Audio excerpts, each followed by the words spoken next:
Today, we're getting under the hood with Dr. Aisha Pandor, a mother, daughter, sister, friend, women's advocate, and the co-founder of Pandora Health, a health tech company using AI and gut microbiome intelligence to help women manage chronic health conditions, empowering women to be active participants in their wellness and treatment journeys. Prior to this, Aisha was co-founder and CEO of SweepSouth, Africa's first and largest online platform for booking, managing, and paying for home services. Between 2014 and 2023, Aisha led SweepSouth to become one of the most prominent startups in South Africa. It was the first South African startup to be accepted into the prestigious 500 Startups Accelerator based in Silicon Valley. Aisha completed her PhD in human genetics at the University of Cape Town, UCT. While writing her doctoral thesis, she simultaneously completed a postgraduate business administration diploma at UCT's Graduate School of Business. Following her studies, she worked as a top-ranked management consultant for Accenture South Africa's mining and telecom practices. Aisha is passionate about impact, with SweepSouth having connected almost 50,000 previously unemployed and underemployed workers, primarily women who are primary breadwinners, to dignified and flexible work opportunities. She has been recognized for her work by numerous organizations, including Forbes Africa, having been on the cover twice, Fortune, Fast Company, the World Economic Forum, and SAVCA, South Africa's Venture Capital and Private Equity Association. She also invests in early-stage tech companies as a co-founder and venture partner at E4E Africa, a $12 million venture capital fund which backs underrepresented African founders building impactful solutions at scale. Coming from a family with a long history of anti-apartheid activism, positive societal impact, and purposeful work are strong themes in all of her endeavors. Wow, welcome, Aisha. Thanks for having me, Elizabeth. Thank you. Really, really happy to be here with you. Oh, and I'm so excited. It's season 3, Women Making the World Healthier, and you are doing so much to support women and their health. If it's okay, I'd love to get going. Absolutely. Yeah. So I ask every woman this question. I think it's a really important question, which is really, what was that inflection point in your life that got you into healthcare and into creating Pandora Health? Yeah, so I think firstly my background is in biology and health sciences. And where that interest really comes from is, I think, curiosity and trying to understand more about myself and understand more about human beings from a biological standpoint. I think we talk about purposeful work, but I think if you're not healthy and if you don't feel good within yourself, it's very difficult to sort of achieve those higher sort of rungs on Maslow's hierarchy. So I'm just really interested in understanding human beings, and so this led to me studying genetics. And the link between genetics and genetic diseases, and when things go wrong, how can we use our understanding of that to help correct whatever has occurred. And I obviously, did this for a long time and finished a doctorate, and then struggled with the application of my research and struggled with thinking about how this translates to actually helping people. And so that led me on a journey away from health sciences for a while, which was great, understanding business in general as a management consultant, building a home services marketplace platform, which as you spoke to, was an incredible experience and incredible in terms of the impact we were able to create. But the pull of health sciences and sort of came back to me, and it was sort of alongside my own journey with endometriosis, and a flare up and a number of sort of events on my own reproductive journey that sort of had me asking this question again. Something's wrong. And how, when we understand so much about the world, do we not understand what's happening when people are sick? Wow, there's so much to unpack there. First, I want to go back a little bit and talk about your reference to Maslow's hierarchy of needs, because I think that's really interesting as you're studying and learning about this and then moving into genetics. And then, the comment around the lack of figuring out the application of all this all of your thesis and the work you did. So I really commend you for like taking a little bit of a pivot and a detour to figure out these other things, and then to know and to sort of like be pulled back into it. It would be wonderful if you could share with the audience sort of your experience. Let's go on a little bit on that personal journey, which of course connects you to how do I fill or fix this need, if you will. Yeah, so I have a personal journey with endometriosis, and it's something that I struggled with. Firstly, obviously, the condition itself is a really difficult thing for women to deal with. The other issue, I think, for me personally, being a high performing woman, was this phrasing or sort of thinking of myself as having a condition. I rejected that feeling that I have an illness, I have a condition. And so I struggled to even just recognize, that there was something that I had to take care of and think about in terms of my health. But as a teenager, I struggled with very painful periods, like, really bad. And I was talking to my sister the other day, and, she was saying, remember when you had to miss school because you were so nauseous and you were, doubled over in the bathroom and really, really, it struck you badly. And I'd forgotten how bad it was. And she sort of reminded me. And so I had this experience as a teenager of having to miss school, often having to miss family engagements, outings, because of the pain and the nausea. And I didn't understand what it was. I also started getting really bad skin, and eventually got put onto the pill. And I was kind of told vaguely that I might struggle to have children one day. I was fine post that, and the pill did help in sort of clearing up the abdominal pain and my skin, and I went on to study and had our first child, my daughter, in my mid-20s. And it's sort of, firstly I was like, oh well, there we go, I can have kids. Like, okay, what was that weird thing that I remember back when I was a teenager? And then when we tried to have our second child, about 2 years after the first, I firstly it didn't happen, within a few months, and I thought, well, that's kind of weird. I'm sort of, I'm 20, I think I was 20, 26, 27 at the time. This shouldn't be a problem. And I think after another 2 years of sort of trying and I think this is the experience that a lot of women go through with chronic conditions, with fertility issues, is you sort of look at yourself first before even going to doctors. What am I doing wrong? And a lot of this was reinforced by you work too hard, you're too stressed, you're doing all of this stuff. So I spent 2 years trying to fix the things that, that I was quote unquote at blame for. And none of that worked. And so I eventually went to see a fertility specialist. I went through 2 rounds of IVF and a couple of other fertility treatments, all unsuccessful. And eventually was referred to an endometriosis specialist, who also specializes in fertility, who decided that, the next course of action should be laparoscopic surgery to just have a look and see what's happening. And indeed, I mean, he found quite severe endometriosis. And fortunately, that experience ended with us being able to have our second child 7 years after the first, and 5 years of, all sorts of treatments and interventions and poking and prodding. And it's an ongoing battle. It's a progressive condition. It's a condition that doesn't have a cure. It's a condition that affects 10% of women. It's a condition that isn't properly understood. And so through my own experience, which is ongoing, I've decided to dedicate my work and my building towards trying to help women like myself. Thank you for sharing that. And I'm really sorry that you had to experience that. That is brutal.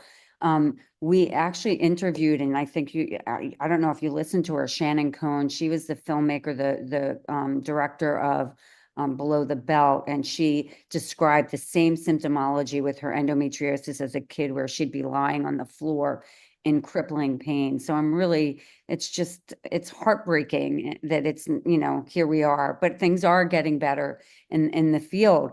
I think it's really interesting when we as women go through these life-changing things, that will inspire us to create a business or to try and create a solution for it. So I'd love to hear about as we're going on this journey, and I don't want to miss anything, so we might go back and forth. But, based on your comment, it would be great for the audience to understand, like, how did you first imagine Pandora Health? Because you said that you wanted to build, something and dedicate this phase of your life to doing that. How did it all begin? Yeah, so that's such a great question because it's been an evolution with the business and the original concept as well. Our concept for Pandora originally was going back to my original love, which was how do we use our understanding of genetics to influence how we treat genetic diseases, genetic conditions, particularly those that are complex, where we don't have a cure, and how do we, with my entrepreneurial experience, my thinking was how do we also use technology, levers like AI as a tool to make sense of big and complex data sets, to try and find correlations and hopefully one day better treatments and therapies. And so the original concept for Pandora wasn't around women's health necessarily and the conditions that we look at today. But we started building it again, genetics platform, looking at the link between genetics and disease. And then I went through a endometriosis flare and a miscarriage. And throughout that period of sort of, dealing with this, it was like, hang on, I'm working on complex conditions that are high impact, difficult to understand. I'm literally going through this myself. Why not start with my own experience? And I think this is where it can be really powerful to turn your experiences around. And I think it's okay not to do that. I think it's okay to just have an experience and it's difficult, and that's fine. Everyone doesn't have to turn a difficult experience into a tool or a business.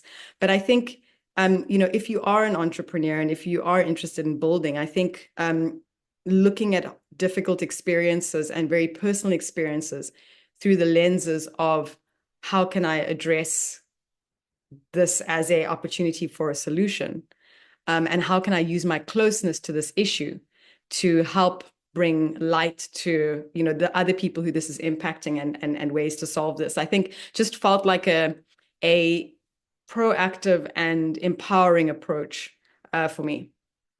That's really interesting. And I think it's really interesting that you started out with a genetic lens and you're looking at it from an AI and microbiome perspective.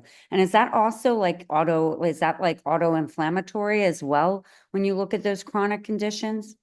Absolutely. So I think what is fascinating about looking at chronic conditions from the lens of the microbiome, in conjunction with other biomarkers, so blood-based biomarkers, hormones, etc., is that there is this already a wealth of research that is increasing over time that shows the link between the gut and gut microbiome dysbiosis, so imbalance in the microbiomes in your gut and the diversity, so a lack of diversity of those microbiomes, which leads to dysbiosis. So a link between that lack of diversity and a whole host of chronic conditions. We also know that a lot of chronic conditions are progressive, and they start a long time before you actually experience symptoms and a long time before you actually have a full-blown condition. And so I think, the gut is this for us at Pandora, it's this really useful tool to use to understand what's happening internally, and a tool that's tied to, your gut as an organ and the gut microbiome being tied to your brain, the gut-brain axis being tied to your immune system. So, a large amount of your immune system, I think it's anywhere between 70 and 90% is actually in the gut or is linked to the gut. So it's a really great tool, and it is, and what I love about it is that it's connected to interventions. So the difficulty with genetics also is that, it's absolutely relevant, but it's difficult. What do you do? What then? With the gut, you can influence your microbiome through diet, through lifestyle interventions, exercise, sleep, stress management. There are exercises that you can do in surrounding areas to also help to promote a good flora. So this sort of link was just firstly, what is the literature saying, and number two, where can we focus where there are actually actionable steps that women can take to help manage their own health. Well, I think that's amazing. And I think what's another interesting thing to me is using your own experience. It's almost like N equals one. Let's go on this journey with me. And if I can apply this thinking, looking through the gut, using AI. So let's take a little bit, let's walk in your shoes. What was that like? What did you do on this journey to building out Pandora, like in understanding each phase? Yeah, so and first, I mean, I really like the N equals one approach. I think that that approach balanced with, yes, let's look at big cohorts and let's collect data is great. But I think starting with like it's okay to have a small sample size. It's okay to be conscious of the fact that that's a small sample size, but still derive insights from your own experience, from the experience of people you know. And so with my own experience, firstly, getting my gut tested has been great. It's not something that I understood was even possibly linked to my health when I was first diagnosed with endometriosis.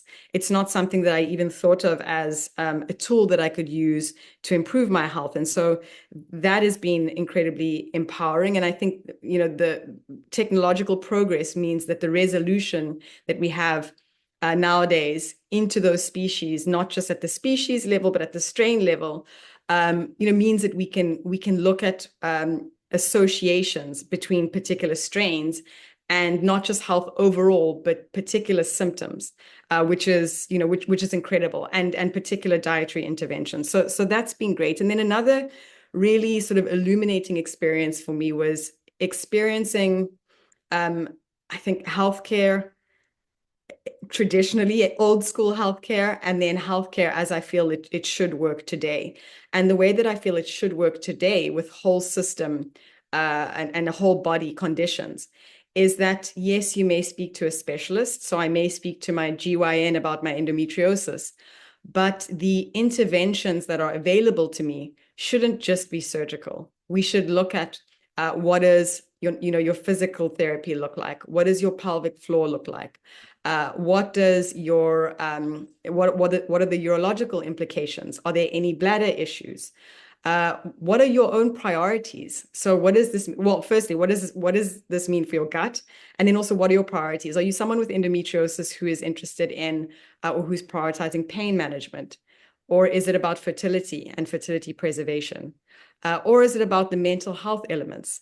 Or is it about just fatigue? So each woman is unique in terms of your experience, the different systems that are going to be impacted, and what your healthcare should focus on. And my own experience with that, and these sort of very recent, illuminating, beautiful experiences of sitting down with doctors who are interested in integrative medicine for 90 minutes. I've never sat with a doctor for 90 minutes where they've just asked questions about everything. Has tied into the way that we're thinking about and building Pandora. Well, that's great. And I really like that. I want to go back to then the N equals one, and I'll tell you why, because a number of you might have baseline endometriosis. Some it might start in the stomach. It could be vaginal. It could be anywhere. Yeah. I also like the fact that, the way you described the whole person, looking at the whole person. And I was glad when you added the mental health aspect, because when you're going and you're living through any sort of condition it's so interesting, symptomatic versus asymptomatic. To your point earlier that, you might start out with a condition and it might be asymptomatic, but once you start experiencing heavy bleeding and then have not just the period pain, but the lifelong symptomology of endometriosis, that's asking a lot to manage that and what that does with your mindset. So, your priorities, and to your point as well, different women have different abilities from a pain level and different priorities. I think that's a really good word.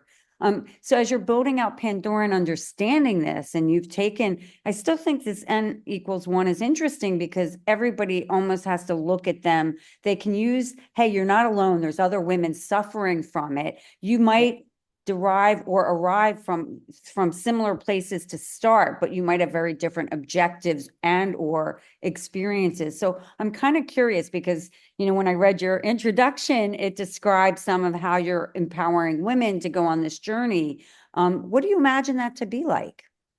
Yeah, so I think community is important, and so on the platform, what we build is community, both in terms of being part of a community through the platform and allowing women to engage who have similar symptoms or the same condition. But another element of community that I often think about, and I think with a science background, it makes a lot of sense, is how your experiences and data can be used at large to benefit the sort of the broader community. So community in the sense that I am one of 190 million women around the world who have endometriosis, and my experience can also, even women who are not part of my immediate, communicating community, my experience can contribute to that broader community of millions of women. So I also think about community in the sense of data and the data that we collect and how we use that to understand what's happening. And linked to that, very importantly, from a Pandora perspective, is also accessibility and making sure that marginalized groups, that women from diverse backgrounds are also part of this community. Because if we're collecting data to help understand disease, that data should also be representative of all of us. So that whatever we derive from that is accessible and applicable to everyone as well. And so that's sort of the way that I think about community. And then there's the community of healthcare providers, and again, this notion of not just one specialist attending to your condition, but how do we also form communities of care providers? And through the platform, so we have a health pass with a dashboard that has all of your information and continues to update that as you track symptoms. And that is available to your healthcare team. And so how do you also have this community of people who are responsible for your health, who work in collaboration to help make you better? That's great. And I think that will be incredibly helpful to both your care team, but also to you, for you, the person who's living with this experience, because you can go on and you can see. I mean, I know I like to go on the various platforms and the dashboards to see what my doctors say, what each appointment means. And I think the more complex your condition gets or what have you. I mean, annuals are one thing, you're waiting for your blood work to come back. It's a lot different when you're dealing with a lifelong chronic condition that you're trying to manage. I know that you just acquired Olvi, and so I'd love for you to share with the audience like what that's going to mean for you. And the other thing adding to that would be understanding if you could share the AI aspect of your business as well. Yeah, for sure. So the Olvi transaction, amazing. We were fortunate through our advisors and their advisors to come across an organization and three founders from a company called Olvi Health. These are three women gastroenterologists, all brilliant, American and global leaders in their fields. Doctors Asia McCutcheon, Latha Alapathi, and Asma Kapra. And they are all gastroenterologists who are interested in and focus on women's health. And they'd been building Olvi with a focus on gut health in women. We'd been building Pandora, I think, more broadly, kind of looking at genetics and chronic conditions, and then focusing in a bit on women's health over time. And we met them, and they were looking for partners to work with who had a background in business building and technical skills. We were looking for partners who were clinicians and who share our vision around, the importance and opportunity in women's health. And from the first meeting, we had this meeting of the minds and of the hearts, and we were just so aligned, and had this experience of, I think, getting it, but also just really enjoying. There was lots of laughter, from like the first meeting, which I think is also so important, is just having fun and enjoying the people that you work with. And so we decided to come together as a team. We're now 5 co-founders in Pandora Health. And we blend experience in business building and all that involves, from starting to understanding markets and marketing, to scaling, to fundraising, with the clinical side. And a deep understanding. Our three co-founders, between them, have impacted 80,000 women with a range of different conditions. So they have a deep and broad clinical experience, so broad across women's health issues, and so that experience has been awesome, and really excited to now be building together. No, that's great. Yeah, no, they're brilliant. And I think this whole, the gut microbiome, thinking of gut health at the core, kind of at the center of all of what you're doing, is it's really interesting. It's kind of brilliant, actually. So I think it'll be fun to watch your company grow. And I think, you made the comment just a few minutes ago about 3 different communities: the community that you're building at Pandora Health, meaning the women who will come in with conditions; the community with, what was it, 190 million women with endometriosis; and then the community of clinical experts. But now you have your community of Pandora Health leaders who are going to really pave the way. And I think it's really interesting when women come together and they have this meeting of the minds and are able to bring, each of your own unique expertise to make something bigger and better. So I know this is new news. How do you imagine, like, what is, as you're moving forward right now, what are you seeing with Pandora Health that, and what are you doing for your current customer base? Yes, we work with women who have a range of disturbances that are sort of abdominal focused. This is our initial focus, which sort of captures a lot of women with conditions like IBD, IBS, endometriosis, PCOS, and a host of others that are related. And we work with a focus on symptoms. So we look at alleviating and helping to manage the symptoms of bloating, gastric disturbances, bowel issues, abdominal pain, and we take a very detailed survey to look at, firstly, what do those symptoms look like, to help you with directed and personalized management and understanding. And then we also survey across other systems. So, if you come with I have issues around my bowel movements, and I think I might have IBS. We'll ask you about your menstrual and reproductive health. We ask about things that might indicate inflammatory issues. So we ask about holistic health. We then utilize AI to look at what does this suggest around what the condition might be, and also what we should recommend in terms of that care group. So who are the specialists that you should be seeing? And then we use AI in another interesting way and exciting way, I think, which is, chronic conditions by nature mean that you are impacted by this, regularly. It's daily, weekly, monthly. You have flare-ups. You're needing to undergo interventions that you have to adhere to.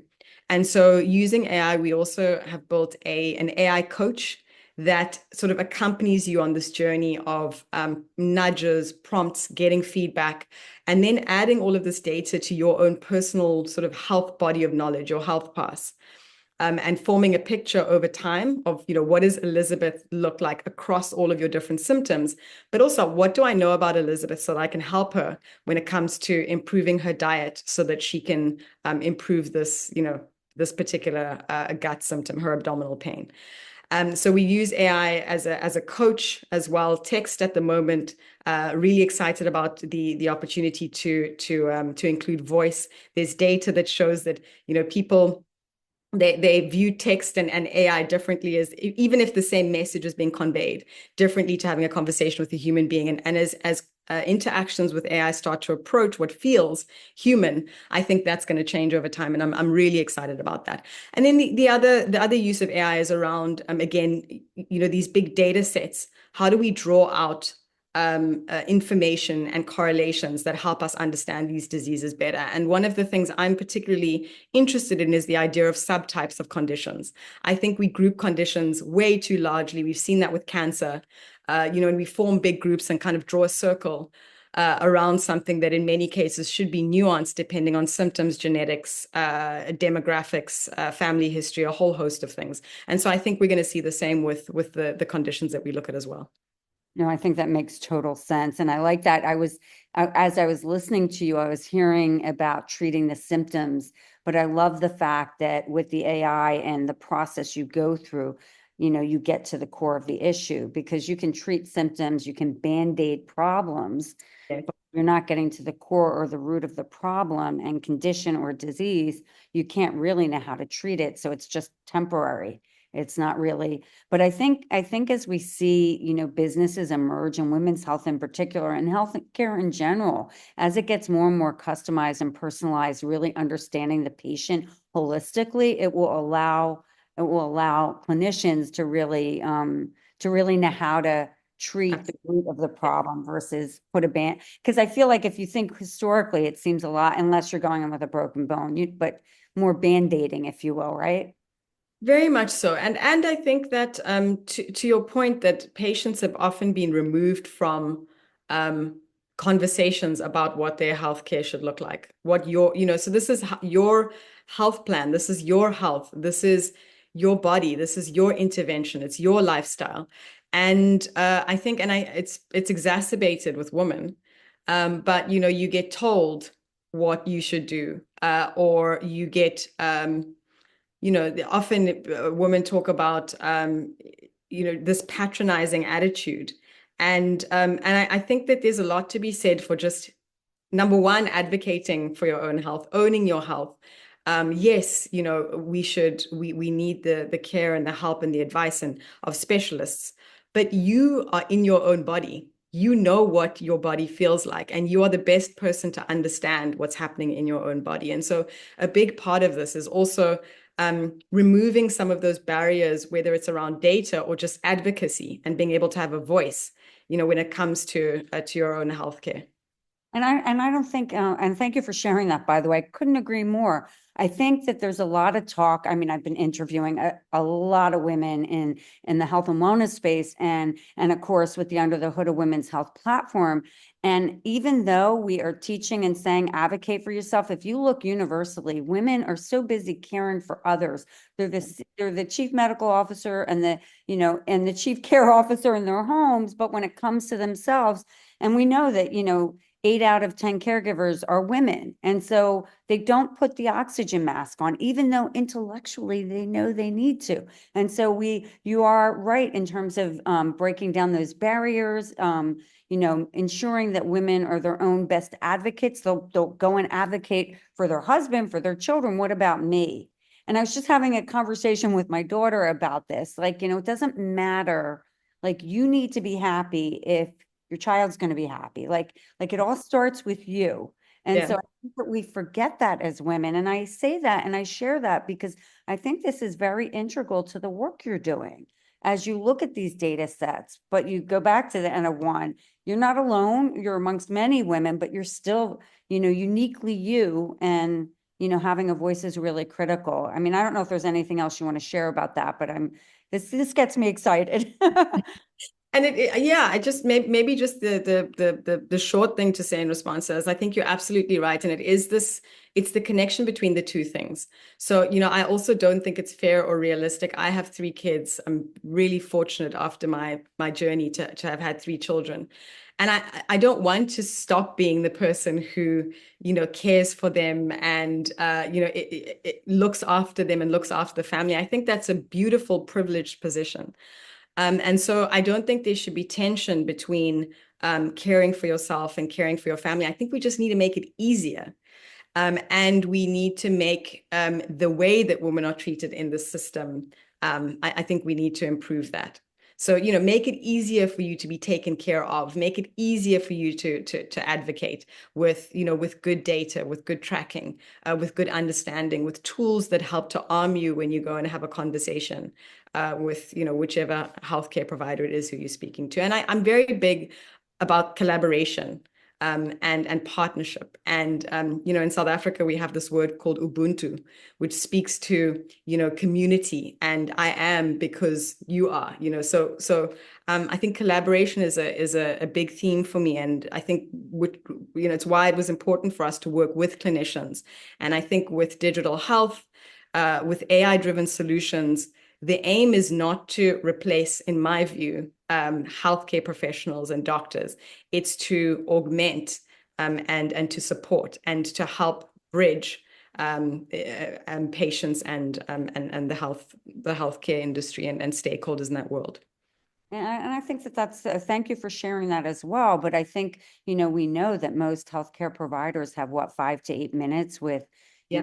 with a Yeah. patient. And so they don't really have time to educate. So it really is our job, these companies, to go out and educate and give knowledge, inform, and empower so that women are in a position to advocate. But if they don't know and they don't understand, they can't really, it's really hard for them to have that conversation. And so I think it's interesting because, having been in the health and wellness business for many, many years, marketing and advertising, there was a point in which an inflection point where they said, consumerism, everybody knows their health, blah, blah, blah. But we still have, even though we can say that conceptually, it's true because it's been out there, we still have the challenges of, women and even men really going out and advocating for their health. So I think it's wonderful what you're doing and really support of that. And if you look at it holistically in all aspects of a woman's health, it will be, if women know about this, it'll be a very helpful platform, if you will, to help women on this health journey. So how do you, as you're like going along now and you're building this, what are you imagining in your near future and long term? Well, the challenge and the opportunity is big. Again, there are if you look across multiple conditions, there are hundreds of millions of women who are impacted, and impacted over many years. And so I think for us, it's really just looking at that opportunity and level of scale, and the ability to make impact at that level. So in the near term, we're continuing to get a lot of feedback from women who are using the platform to build out the platform. It's been exciting to use AI as a tool. Been exciting to get the feedback from women who are starting to get recommendations and make adjustments based on those recommendations. But again, we've got a long way to go, and I'm really excited about that. That's great. Well, congratulations on everything. I think it's really exciting what you're doing and your passion for it. And I think your own human experience, as a founder, you can actually say, I have gone through this. I am using these tools. I am doing this, and it's been really helpful. And so I think that that's a wonderful thing. And I think that that will be very helpful as you move your company forward in sharing your story, because it's interesting. I was having a conversation with one of our advisors. I was interviewing her, and she said, there's two ways founders can go. They can share their story as a means to building their customer and their audience, if you will, or they can just go and create a business. And I think you had mentioned this earlier, just to create a business. And I think that when we have these personal stories where we've had challenges in an area, that we can create a solution, there is something really inspiring about that. Like, I find your story very inspiring. And so one more question about the company that I'm just kind of curious. And I think you mentioned this. I just want to make sure I heard it. You mentioned that you're working on like gut things, you're working on IBS and IBS, IBD, so conditions, and then endometriosis and PCOS. And the focus is really around, so yes, those conditions, but how do we help with managing? So firstly, understanding, tracking, and then managing the symptoms, and the key symptoms that crop up again and again, as being, what really bothers women with these across these conditions. So that's great. And I think that will be a really nice, those three conditions will be really a wonderful thing to understand, and to understand as well as if the lifestyle interventions that you're going to put in place will be, how effective they will be. They could be hugely effective. I don't know, do you meditate and do all of the things that you're going to be recommending to your patients or customers? Yes, and absolutely, I do. And those things have had a huge impact on stress management, as an example. And we know that these interventions do make a difference when we look at interventions in gut microbiome diversity, but we also know that this is personalized. And we know that what works for one person with the same condition might not work for someone else. And so I think that's where we can really make a difference, is sort of the personalized journey and what are the top, 1 to 3 things that you should focus on, because we have this information that gets thrown at us. And one week you're meant to be eating this, and then next week you're not meant to be, and then exercise is good, and then too much exercise is bad, and then it's about cardio, and then it's not about cardio and it's lifting. And it's really difficult as a lay person who is busy, to your point, and has a lot of other things to take care of, to try and make sense of what is the right thing to do for your health. And so the personalization element, I think, is really powerful. And again, what are the top things? Most people aren't going to do 10 things, right, simultaneously. So what are the top 1 to 3 things that you can do that will make the most positive impact on your health? I love that. And it's such a simple concept, 1 to 3 things, that those bite-sized nuggets of things you can do to affect change. And what's interesting is, I mean, I find that with anything in my life, let alone health, that if I can manage that one thing, you see exponential change. I mean, one thing, the effect of that and the ripple effect. So I think that's just wonderful. And it'll be great to see how you develop and what other conditions come under Pandora Health. This has been fascinating. Before we close out and ask the last question, I do want to ask, you've been building Pandora Health now, having left a very different type of company, hugely successful. How does Yeah. it feel to be in a very different industry, if you will? So I think, on the one hand, health as an industry it's different. It's a new space. It's something that I haven't been in prior, just as an entrepreneur. But I think there are a lot of lessons and experiences that are the same. So I think the beginning and the same actually as a scientist, as a researcher as well. So you have a thesis, you have a hypothesis, and a solution, or a problem, and then you have a solution that you think might help contribute to fixing this problem, but then you need to go out and test it, and you will probably fail, and you will need to iterate, and you'll need to pivot, and then you'll start to get it right, and you need to get feedback from, when I was a researcher, it was my cells, in a petri dish. As an entrepreneur, with SweepSouth, it was our customers. Same thing with Pandora Health. So I think the journey is similar, but absolutely the space is different. There are different implications. This is health. There are obviously lots of sort of implications around dealing with health, around privacy, around data, around interventions. Dealing with the healthcare industry is complex. So I think, yeah, a lot of overlaps, but enough new things to, I think, keep someone like me who is always looking for challenges, to definitely to keep me challenged. Well, thank you for that. And I loved early on when you said I'm a very curious person. So, curiosity on this journey I think you're going to have an awesome journey, a very interesting one, and you're going to support and really help change lives for the better, which of course you did with Sweep South, but the health, if you don't have your health, you can't go and do all these other things. So I think that's really remarkable. And, I applaud all the work you're doing. Pandora Health is going to be amazing, really serving the women's health community. I'm curious, as we end this conversation, this is your platform to give a message to women of all backgrounds, of all cultures, of all ages. What do you want to say to them, Aisha? So maybe 3 quick things. The one is, you spoke about me mentioning curiosity, and I think it's such an important theme in my life. And often when I just think through the lens of understanding and curiosity, it changes so much about my approach. So I think curiosity is incredibly important. I think it can really shift the way that we view ourselves in the world.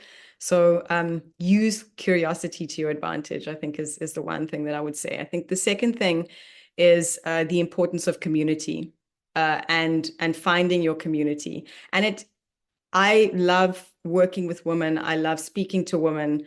I don't know, it feels different. But I also think that men are important as part of communities and supportive communities. And so I think, find your people. Find the people who you want to help, find the people who want to help you and support you. And it's just, yeah, I can't speak enough about, how much my support network has meant to me in my personal life, my family, investors who across both of my businesses, men actually primarily, but women too, who've just supported me and how much that has helped me to get to where I am today. And then the third thing that I would say is I heard Graça Machel, who was of course married to Nelson Mandela. I heard her recently say, we speak about empowering women. And sometimes we should consider if we're misspeaking, because women already have power. We already have power. What we do is support women to uncover and unleash that power. And so I often think about that. I thought it was quite profound that she said that is, we all have power within us. So what can we do to unleash our own, and what can we do to help other women unleash theirs? That is a brilliant close and a wonderful message. I love it. It's the curiosity, always going in and looking within and being curious. I love the community, all aspects of community, which we talked about earlier, and then unleashing, recognizing that you already have power. It's about activating or igniting it. That's wonderful. Aisha, this has been such a beautiful conversation. You're a very inspiring woman, and I'm just so excited to put this story out for other women and men to hear. Well, thank you. I've loved this conversation and love what you're doing. So thank you very much. Thanks for listening to Under the Sisterhood. If you haven't already, please give us a quick rating and review on Apple or Spotify. And make sure to follow us on Instagram, Facebook, YouTube, and LinkedIn so you can hear from more amazing women. This podcast is created and hosted by Under the Sisterhood LLC and Elizabeth Elfenbein, produced by Elizabeth Elfenbein and Matt Butler, and edited by Matt Butler. The music is by Ayla Schaefer. Her song, Rose.